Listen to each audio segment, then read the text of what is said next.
मेरी 5 बेटियां थी। कुछ दिन बाद मैं फिर से प्रेग्नेंट हो गई। मेरे पति दुबई जाने लगे। मेरे पति को बेटा चाहिए था, तो उन्होंने कहा कि अगर इस बार बेटी हुई तो उसे जिंदा दफन कर देना और अगर बेटा हुआ तो रख लेना। इस बार फिर बेटी पैदा हुई तो मैंने एक गरीब औरत को दे दी। 15 साल बाद पति वापस आए तो गरीब औरत के साथ खूबसूरत लड़की को देखकर उस पर आशिक हो गए और उसी रात लड़की के 5-5 बेटियों की मां होना कोई मामूली बात नहीं थी। सबसे ज़्यादा मुश्किल तो तब पड़ती है जब पति ही बेटियों से नफरत करता है। पहली बेटी पैदा हुई तो ससुराल वालों ने झूठे मुंह मुबारकबाद भी नहीं दी थी, मगर एक के बाद एक बेटियों की पैदाइश से ससुराल वालों ने मेरा जीना मुश्किल कर दिया था। शायद जिस गांव में रहती थी वहां एक औरत को भी सभी सम्मान तभी दिया जाता था जब वह बेटियों के साथ साथ बिट्टू की भी मां बने। जब मेरे यहाँ 4 बेटी पैदा हुई तो पति ने उस बेटी को देखना भी गंवारा ना किया। नंद और सास मुझे अस्पताल में अकेला छोड़कर वापस आ गई। जब तबीयत कुछ ठीक हुई तो अपनी फूल सी बेटी लेकर मैं खुद ही घर की तरफ बढ़ी। जब मैं अस्पताल से बाहर निकली तो एक गरीब औरत बाहर बैठी हुई थी। मुझे देखकर खुश हुई और बच्ची को मांगने लगी। मैंने बच्चे को दिया तो कहने लगी, परेशान मत हो, एक दिन तुम्हारा पति तुम्हें ज़रूर अपना लेगा। मैं थोड़ा सा मुस्कुराई। घर आते ही मुझ पर मुसीबत से टूट पड़ी थी। पति ने मेरा स्वागत थप्पड़ मार कर किया था। सास ने मुझसे मेरी बेटी को लेकर बिस्तर पर पटकने की आवाज़ में रखा और कामों को मेरे हाथ में पकड़ा दी। मेरी देवरानी जो 3 बेटों की माँ थी, बात बात पर बेटों की माँ होने का आरोप जताया करती थी। मैं खामोशी से सब्र का घूंट पी रही जिंदगी गुजारने लगी। मेरी बच्चियों को बाप और दादी का प्यार कभी नहीं मिली। अक्सर मैं सोचा करती कि बेटियां भी तो भगवान की बनाई ही होती है। सब कुछ भगवान के हाथ में होता है, जिसे चाहे बेटा दे, जिसे चाहे बेटी दे। फिर क्यों इसका कसूरवार एक औरत को ही ठहराया जाता है। धीरे धीरे समय बीतता गया और मैं एक बार फिर से प्रेग्नेंट हो गई। 4 बेटियों के बाद अब मेरी भी यही राय थी कि अब मुझे भगवान बेटा ही दे दे, ताकि इस बार मैं सास और पति के भरोसे पर खरी उतर सकूं। समय जैसे जैसे गुजर रहा था मेरा डर बढ़ते चले जा रहा था और मेरे पति दुबई में काम करते थे। इस बार तो उसने साफ साफ कह दिया था कि अगर इस बार भी तुमने बच्ची को जन्म दिया तो मैं तुम्हें तलाक दे दूंगा। उनकी इस धमकी से मेरा शरीर कांपने लगा था। मैं पूरी दिन रोती रहती और भगवान से प्रार्थना करती रहती, पर शायद मेरी मुसीबतें अभी ख़त्म नहीं हुई थी। उस रात जब अस्पताल में मुझे होश आया तो नर्स मेरे सर के पास खड़ी थी। मुझे होश आता देखकर मुस्कुराते हुए बोली, मुबारक हो, आपने एक प्यारी सी छोटी सी बेटी को जन्म दिया है। उसके यह शब्दों से मैं सदमे में जा चुकी थी। मेरी आंखों में आंसू बह रहे थे।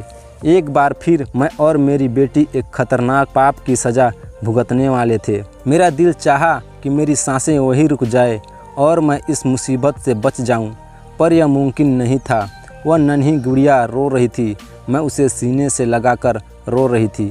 काश वह किसी और के यहाँ जन्म ले ली होती और यहाँ बेटे की सूरत मेरी गोदी में डाल दी जाती। लेकिन जो भगवान की राय मेरा जीवन की 4 फूल मुझे मेरी जान से भी बढ़कर थी। मगर अब मैं पति और सास से तंग आ चुकी थी। अस्पताल के बाहर बैठी औरत मेरी हालत देखकर इस बार अपनी बच्ची को नहीं मांगा था, बल्कि दुआ देते हुए बोली, भगवान से कभी उम्मीद मत छोड़ना, बहुत जल्द तुम्हारे दिन फिर आएंगे। मैं दिल ही दिल में दर्द के सांच खींचती हुई सर को हिलाई। रात के 10:30 हो चुके थे। जब मैं रिक्शे में बैठकर अकेली घर तक पहुंची थी, मेरा शरीर कांप रहा था। मैं हिम्मत करके दरवाजे पर आई 1-2 बार, यहाँ तक कि 1 घंटा गुजर चुका था, मगर किसी ने आकर दरवाज़ा नहीं खोला। अंदर से मेरी बिटिया की रोने की आवाज़ आ रही थी।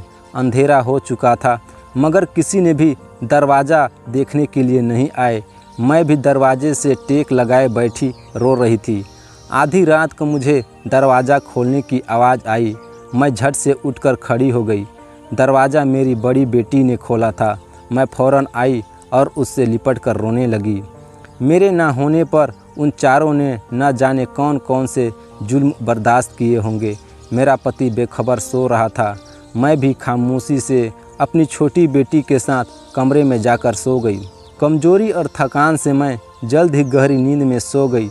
मेरी आंख तब खुली जब मेरे पति सुरेश ने मुझे मेरे बालों को पकड़कर उठाया था। मैं पहली बार उसका गुस्सा देखी थी। मुझे डर लगने लगा था। ऐसा लगता जैसे मुझे जान से ही मार देगा। सुरेश मुझे घसीटा हुआ कमरे से बाहर लेकर आया। मेरी बेटियां यह देखकर रोने लगी, जबकि सास उन्हें डांटकर चुप करवाने लगी।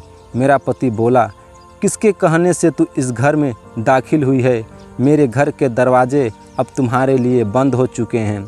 अपनी बेटियों को लो और मेरे घर से निकल जाओ। सास भी मेरी बेटियों को धक्के देकर घर से निकालने लगी। मैं हाथ जोड़कर उनके कदमों में गिर गई। यह घर ही मेरा सब कुछ था। मैं 5 बेटियों को लेकर आखिर कहाँ जाती? मेरा पति घर से निकाल चुका था। मैं बेटियों के साथ वहीं दरवाजे पर बैठी रो रही थी कि तभी मुझे सास के चिल्लाने की आवाज़ आई और फिर मेरे पति का आवाज़ सुनकर मुझे कुछ दुर्घटना सा एहसास हुआ। मेरी सास पांव फिसलने से गिर चुकी थी और उनका सर किसी चीज़ से लगकर फट चुका था। मेरा पति रोते हुए उन्हें डॉक्टर के पास ले जाने लगा, मगर कुछ देर बाद ही बहुत बुरी खबर मिली कि सास के सर पर गहरी चोट लगने की वजह से उसकी मृत्यु हो चुकी है। भले ही मेरे पति ने मेरे और मेरी बेटियों के साथ अच्छा नहीं किया था, मगर उस वक्त उन्हें तकलीफ़ में मैं देखकर उनका गम बांटने लगी। रिश्तेदार दूर दूर से हमारे यहाँ सास को देखने के लिए आ रहे थे, इसलिए पति ने मुझसे दोबारा घर से जाने की बात नहीं की थी। वक्त गुजरता गया और सुरेश का व्यवहार पहले से कुछ बेहतर होता 3 माह हो चुके थे और अब उन्हें वापस दुबई भी जाना है। मैं दुबई जाने से पहले दूसरी शादी करना चाहता हूँ, क्योंकि तुम तो बेटियाँ पैदा करने की मशीन बनी बैठी हो। यही ख्वाहिश मेरी माँ भी दिल में समाये दुनिया से चली गई। पति का यह सब बातें सुन मेरा खून खौल दिया था। पहले ही मुसीबतें कम थी, क्या जो अब मेरे सर पर सौतन भी लाना चाहते थे। मैं उन्हें समझाने लगी, मगर वह उल्टा सोच रखने वाले इंसान मेरी बात कहाँ सुनते। उस रात में बहुत रोई। मुझे मेरी ज़िंदगी एक बोझ लगने लगी थी। मेरा दिल चाहा कि मैं खुद को इस दुनिया से आज़ाद कर लूं, मगर ख्याल अपनी बेटियों का आता तो फिर इस इरादे को भूल जाती। सुबह हुई तो मेरा शरीर बुखार से तड़प रहा था। पहले तो पति ने ध्यान नहीं दिया, मगर जब मेरी तबीयत ज़्यादा बिगड़ने लगी तो मुझे डॉक्टर के पास ले गया। मुझे हैरानी तब हुई जब डॉक्टर ने कहा कि आप माँ बनने वाली हैं। उस समय यह सब मुझे कोई खुशी नहीं दे रही थी, बल्कि उल्टा मेरी मुसीबतें बढ़ा रहे थे। मेरे पति को आज रात वापस दुबई जाना था। जब उसने यह खबर सुनी तो खामोशी से मुझे घर ले आया। घर लाकर तेज आवाज़ से कहने लगा, अगर इस बार तुमने बेटा जन्म दिया तो ठीक, वरना अगर बेटी हुई तो मार देना, फिर जिंदा दफन कर देना, मगर इस घर में मत आना। अगर मेरी बात के खिलाफ हुई तो बेटियां तुम्हारी तो ऐसी जगह भिजवा दूंगा जहां से तुम दोबारा कभी उनसे मिल नहीं पाओगी। पति की शर्त सुनकर मैं दंग रह गई। सुरेश दुबई चला गया था और मैं इसका शिकार हो चुकी थी। जैसे जैसे वक्त करीब आ रहा था, मेरा दिल धड़कता जा रहा था। मैं हर समय यही प्रार्थना करती कि इस बार मुझे बेटा मिल जाए। मेरे घर में एक और बेटी आने का मतलब था बाकी 5 बेटियों के हाथ धो बैठना। मैं नन्ही सी जान को किसी भी तरह मौत के घाट नहीं उतार सकती थी। समय पूरा हुआ और मैं भगवान से प्रार्थना करती अस्पताल में चली आई। मुझे इस बार बेटा ही चाहिए था, मगर शायद भगवान को कुछ और ही मंजूर था। एक बार फिर मैंने बेटी को जन्म दिया था। पति का बार बार आता फ़ोन मैं काट दे रही थी। उसे क्या बताती कि आप छठी बेटी के बाप बन चुके हो। मेरे लिए बिल्कुल भी आसान नहीं था, मगर मैं दिल पर पत्थर रखकर फैसला कर चुकी थी, मैं इस बेटी को अपने साथ नहीं लेकर जाऊंगी। मैं इस मासूम बच्ची को मारने का सोच भी नहीं सकती थी और ना ही उसे जिंदा दफन कर सकती थी। मुझे कोई बीच का रास्ता न निकलता था और यह काम शायद मेरे लिए दुनिया का सबसे मुश्किल काम था। मैं अस्पताल से बाहर निकली, सामने वही गरीब औरत बैठी थी। न जाने उस वक्त मैंने दिमाग में क्या सोचा।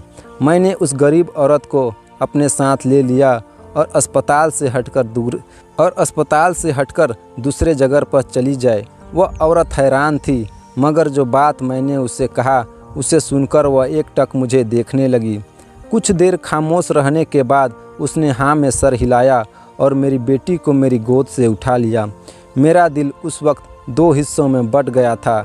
एक माँ के लिए अपने बच्चे को खुद से जुदा करना बिल्कुल आसान नहीं होता।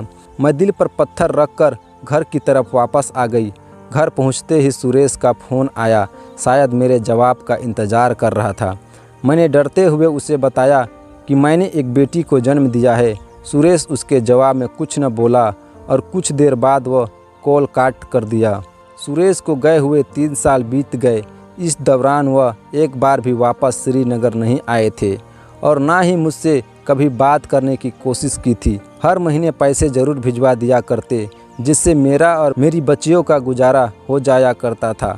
मुझे दोबारा वह गरीब औरत नज़र नहीं आई और मेरी 5 बेटियां मेरे पास मौजूद थी, मगर मुझे रह रह कर भी उस बच्ची की याद सताती रहती थी जिसे मैंने 3 साल पहले एक गरीब औरत को दे दिया था।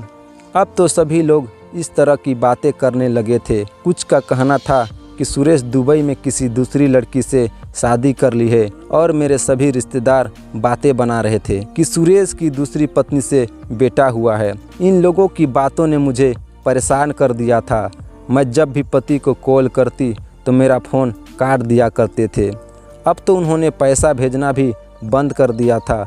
अब भीख मांगने की नौबत आ चुकी थी।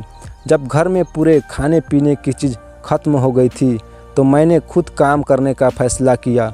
जहाँ भी काम करने जाती तो लोग मेरा मजाक उड़ाते कि पति दुबई में लाखों कमा रहा है और पत्नी घरों में नौकरी ढूंढ रही है। पति का इंतज़ार करते करते 18 साल बीत गए। मैंने अपनी 2 बेटियों की शादी कर दी थी। 18 साल में मैंने झाड़ू पोछा करके अपने बच्चों को पाल पोस कर बड़ा किया था, जबकि पति ने इस दौरान एक बार भी पलट कर नहीं देखा था। सोमवार का दिन था जब मैं भगवान की पूजा कर रही थी। अचानक दरवाजे पर दस्तक आई। जब मैंने दरवाज़ा खोला तो एक पल में सदमे में चली गई। मेरा पति सुरेश 18 साल बाद मेरे सामने खड़ा था। मुझे देखकर हल्का सा मुस्कुराया और अंदर आ गया। उसने घर आते ही मुझसे बिना कुछ बात किए सिर्फ इतना कहा, अब हमेशा हमेशा के लिए वापस आ चुका हूँ और अब सारा कारोबार यही करेगा। मुझे तो हैरत तब हुई जब उसने कहा कि वह तो पिछले महीने में कश्मीर में ही आया हुआ था। मैं खामोशी से उसकी बातें सुन रही थी।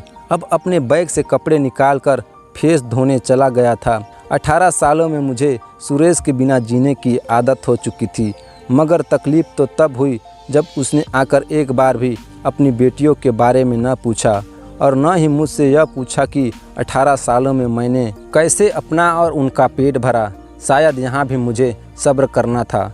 सुरेश बाहर निकला और कुछ ऐसा शब्द बोला, उसे सुनकर मेरी सांसें रुक गई थी। वह कहने लगा कि मैं एक लड़की को पसंद कर चुका हूँ, उसका नाम पूजा है। अगले सोमवार को उसकी पूजा के साथ शादी है। वह मुझे बताकर दोबारा घर से जा चुका था। मैं उसे जाता देखती रह गई। क्या कोई इस हद तक भी लापरवाह हो सकता है? उसकी बेटियां उसकी मोहब्बत के लिए तरस रही हैं, मगर उसे कोई परवाह नहीं थी। सोमवार का दिन भी आ चुका था। घर को दुल्हन की तरह सजा दिया गया था। मेरी बेटियां खामोशी से एक कमरे में छुपकर बैठ गई थी। उन्हें इस शादी से कोई दिलचस्पी नहीं थी। सुरेश बहुत खुश था। मुझे बताने लगा कि पूजा अपनी माँ के साथ यहीं आ रही है, यहीं पर उसका विवाह होगा और फिर अगले ही हफ्ते में पूजा के साथ वापस दुबई चला जाएगा। मेरा सब्र का घूंट खत्म हो गया, लेकिन मेरा चुप ही रहना मेरा बेहतरीन जवाब था। मैं खामोशी से इस महफिल से दूर जाकर अपनी हमेशा के कामों में लग गई। मैं बहुत मुश्किल से अपने आंसू रोक रही थी। दोनों माँ बेटी हमारे घर में आ चुकी थी। विवाह होने में कुछ ही देर बाकी था। जब सुरेश ने मुझे ठंडा पानी लाने को कहा, मैं खामोश इससे सर झुकाकर जब उसके कमरे में गई तो वह लड़की सामने बैठी थी जिससे सुरेश का विवाह होने वाला था। उसे देखकर मेरे पैरों तले ज़मीन निकल गई थी। उस लड़की की उम्र 17-18 साल की थी, जो अपनी नज़रों में बार बार मुझे देख रही थी, जबकि वही दूसरी तरफ मेरा पति उस लड़की की माँ को पैसा पकड़ाता हुआ न जाने क्या क्या बातें कर रहा था। पैसों की भीड़ में आज एक औरत को मासूम लड़की का चेहरा नहीं दिख रहा था। तभी सुरेश की कॉल आई और वह खामोशी से कमरे से निकल गया। जब उस लड़की की माँ को देखा तो मुझे लगा कि मैंने इन्हें पहले भी कहीं देख चुकी हूँ, अगर कहाँ यह याद नहीं आ रहा था। वह औरत भी मुझे बार बार मुझे ही घूर रही थी। मैं जल्दी से कमरे से निकल आई और अपने दिमाग पर जोर देने लगी। पंडित आ चुके थे। तभी मेरे दिमाग में ख्याल आया और मेरे तो होश ही उड़ गए। ये कैसी मुसीबतें टूटने वाली थी। मेरा शरीर सुन्न होने लगा था। तब मैं बाहर निकली और जाकर पूजा की माँ को पकड़कर अपने सामने किया और मैं उसे देखकर बोली कि तुम वही औरत हो ना जिसे मैंने अपनी बेटी को दी थी। मेरी बात सुनकर वह हक्की बक्की रह गई और बोली, हाँ मैं वही हूँ, मगर तुम कौन हो? सुरेश संवालिया नज़रों में हमें देख रहा था। मैं गुस्से से बोली कि मैं वही औरत हूँ जिसने 18 साल पहले अपने इसी पति के डर से अपनी बेटी को तुम्हारे हवाले किया था। यह खबर किसी बात की तरह गिरी थी। सुरेश घबराया हुआ था। वह औरत सीने पर हाथ रखकर ज़मीन पर बैठ चुकी थी, जबकि पूजा हैरत से मुझे देखने लगी थी। जब सुरेश होश में आया तो उस औरत ने सवाल करने लगा। वह औरत अब मालदार हो चुकी थी, लेकिन मेरी बात को सच मान गई। पूजा मेरी और सुरेश की बेटी है, मगर एक पल भी देर हो जाती तो न जाने कौन सी मुसीबत टूट पड़ती। सुरेश अपना बाल पकड़ता ज़मीन पर गिर चुका था और वह आते ही घर से बाहर निकल गया था। उसको बेटियों से नफरत थी, मगर वह जो पाप करने जा रहा था वह बहुत बड़ा था। पूजा ज़मीन पर बैठी रो रही थी और मैं बेबसी से उसे रोता देखकर उसे सीने से लगाकर रोने लगी। सुरेश को घर से गए काफ़ी देर हो चुकी थी। 2 दिन गुजर चुके थे और फिर दरवाजे पर एम्बुलेंस आई, जिससे मेरी सुरेश को उतार कर घर लाया गया। उसका 2 दिन पहले एक्सीडेंट हुआ था। उसकी एक टांग टूट चुकी थी। उसकी ज़बान दांतों से आकर कट चुकी थी। वह अब बोल नहीं सकता था। जैसे भी था मेरी बच्चों का बाप था। बिटिया कहाँ बाप को तकलीफ़ में देख सकती थी। जब तक मेरी सब बेटियां सुरेश की सेवा करती, वो नज़र झुकाकर रोने लगता था। पूजा से उसने दोबारा कभी नज़र नहीं मिला पाई और न ही पूजा कभी सुरेश के सामने जाना चाहती थी। कुछ दिनों के बाद सुरेश ने अपना सारा धन अपनी सभी बेटियों के नाम कर दी और अपनी बेटियों से माफ़ी मांगी और सब खुश रहने लगे। आपको यह कहानी कैसी लगी हमें कमेंट करके ज़रूर बताएं और अगर वीडियो अच्छी लगी तो वीडियो को लाइक शेयर और अगर चैनल में नए हैं तो चैनल को सब्सक्राइब करना न भूलें। धन्यवाद।